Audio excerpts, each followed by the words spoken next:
नमस्कार दोस्तों। तो आज आप लोग के लिए क्लास 10 का चैप्टर 8 लेकर आया हूं, जिसका नाम है जीत जीत मैं निरखत हूं। तो इस वीडियो में लेखक परिचय, पाठ का सारांश, ऑब्जेक्टिव और बुक से जितने भी प्रश्न उत्तर हैं और शब्दार्थ, वो सारा इस वीडियो में कराऊंगा। तो वीडियो में लास्ट तक बने रहें। तो देख सकते हैं, जीत जीत मैं निरखत हूँ का लेखक जो है वो है पंडित बृजमोहन मिश्र, यानी पंडित बिरजू महाराज। इनके पिता का नाम था जगन्नाथ महाराज, देख सकते हैं, और इनके माता का नाम था अम्मा जी महाराज।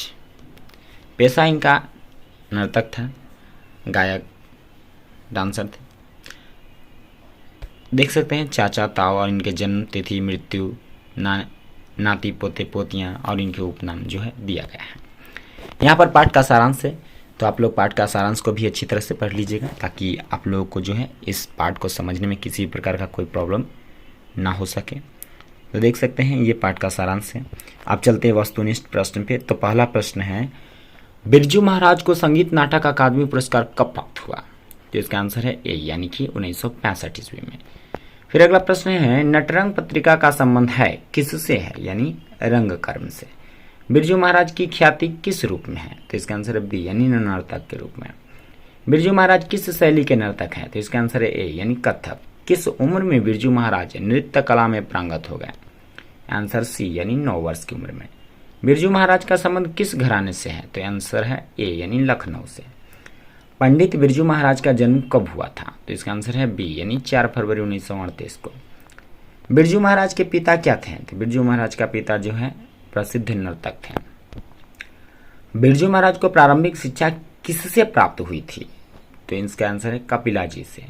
लखनऊ में उनकी मुलाकात किनके से हुई थी? तो किनसे हुई थी? इसका आंसर है सी, यानी कपिला जी से। फिर अगला प्रश्न है, मस्का का शाब्दिक अर्थ है? इसका आंसर है ए, यानी मक्खन। किसने शास्त्रीय नृत्य कला को गति और चमक प्रदान की? इसका आंसर है बी, यानी बिरजू महाराज। पंडित बिरजू महाराज लखनऊ घराने के किस पीढ़ी का कलाकार थे? तो इसका आंसर है बी, यानी 7वीं पीढ़ी का। बिरजू महाराज के किस उम्र के पड़ाव पर उनके पिताजी की मृत्यु हो गई? आंसर सी, 9 वर्ष।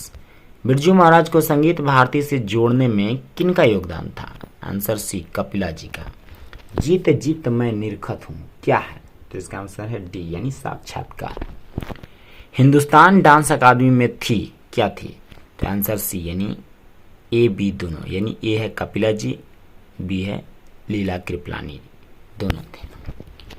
फिर क्वेश्चन है, इनमें कौन पंडित बिरजू महाराज की शिष्या नहीं थी? आंसर डी, यानी अनुराधा। बिरजू महाराज की कितनी संतानें थी? ए 2। शंभू महाराज बिरजू महाराज के कौन थे? डी, चाचा। पंडित बिरजू महाराज की गुरुआइन कौन थी? ए, यानी उनकी माँ। जब पंडित बिरजू महाराज को संगीत नाटक अकादमी अवार्ड मिला तब उनकी उम्र क्या थी? ए, 27 वर्ष। पंडित बिरजू महाराज किस लड़के को डांस सिखाते थे? तो इसका आंसर है सी, यानी सीताराम बागला को। पंडित बिरजू महाराज का जन्म कहाँ हुआ था? बी, यानी लखनऊ में। पंडित बिरजू महाराज हैं क्या हैं? डी, नर्तक। बिरजू महाराज ने अपने पिता के साथ आखिरी प्रोग्राम कहाँ पर किया था? आंसर ए, यानी मैनपुरी में। शागिर्द का अर्थ क्या होता है? सी, शिष्य। बिरजू महाराज का साक्षात्कार किसने लिया है? ए, रश्मि वाजपेयी। बिरजू महाराज को क्या पहनने का बहुत शौक था? आंसर बी, यानी टोपी। बिरजू महाराज के बहनों का जन्म कहाँ हुआ था? तो आंसर है ए, यानी रामपुर में। अब यहाँ से प्रश्न उत्तर बुक से है। तो पहला प्रश्न है, लखनऊ और रामपुर से बिरजू महाराज का क्या संबंध है? तो इसका आंसर दिया गया है। फिर अगला प्रश्न है, रामपुर के नवाब की नौकरी छूटने पर हनुमान जी को प्रसाद क्यों चढ़ाया? तो इसका भी आंसर दिया गया है। फिर अगला प्रश्न है, नृत्य की शिक्षा के लिए पहल बिरजू महाराज किस संस्था से जुड़े और वहां किनके संपर्क में आए? तो इसका भी आंसर दिया गया है। फिर अगला प्रश्न है, किनके साथ नाचते हुए बिरजू महाराज को पहली बार प्रथम पुरस्कार मिला? तो देख सकते हैं इसका भी कुछ आंसर इस प्रकार से दिया गया है। फिर अगला प्रश्न है, बिरजू महाराज के गुरु कौन थे? उनका संक्षिप्त परिचय दें। तो देख सकते हैं यहाँ उसका परिचय दिया गया है। फिर अगला प्रश्न है, बिरजू महाराज ने नृत्य की शिक्षा किसे और कब देनी शुरू की? तो इसका भी आंसर दिया गया है। फिर अगला प्रश्न है, बिरजू महाराज के जीवन में सबसे दुखद समय कब आया उससे संबंधित प्रसंग का वर्णन कीजिए। तो इसका भी आंसर जो है कुछ इस प्रकार से दिया गया है। फिर अगला प्रश्न है, शंभू महाराज के साथ बिरजू महाराज के संबंध में प्रकाश डालिए।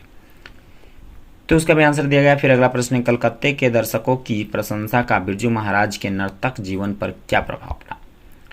तो इसका भी आंसर दिया गया है। फिर अगला प्रश्न है, संगीत भारती में बिरजू महाराज की दिनचर्या क्या थी। तो देख सकते हैं इसका भी आंसर दिया गया है। फिर अगला प्रश्न है, बिरजू महाराज कौन कौन से बाल बजाते थे।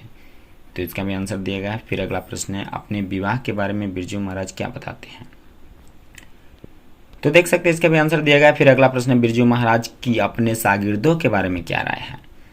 तो इसका भी आंसर दिया गया है। अब है व्याख्या करें। 500 रुपए देकर मैंने गंडा बंधवाया, इसकी व्याख्या करें। तो देख सकते हैं इसकी व्याख्या जो है कुछ इस प्रकार से किया गया है। फिर अब ख है, मैं कोई चीज चुराता नहीं हूं कि अपने बेटे के लिए ये रखना है, उनको सिखाना है। इसका भी देखिए आंसर दिया गया है। फिर अगला प्रश्न है, मैं तो बेचारा उसका असिस्टेंट हूं, उस नाचने वाले कार। तो इसका भी आंसर जो है कुछ इस प्रकार से दिया गया है। फिर अगला प्रश्न है, विज्ज महाराज अपना सबसे बड़ा जज किसको मानते थे। तो इसका भी आंसर दिया गया है, विज्ज यानी बिरजू महाराज। पुराने और आज के नर्तकों के बीच बिरजू महाराज क्या फर्क पाते हैं। तो इसका भी आंसर जो है कुछ इस प्रकार से दिया गया है। अब है भाषा की बात यानी हिंदी व्याकरण। तो देख सकते हैं हिंदी व्याकरण भी जो है आंसर दिया गया है।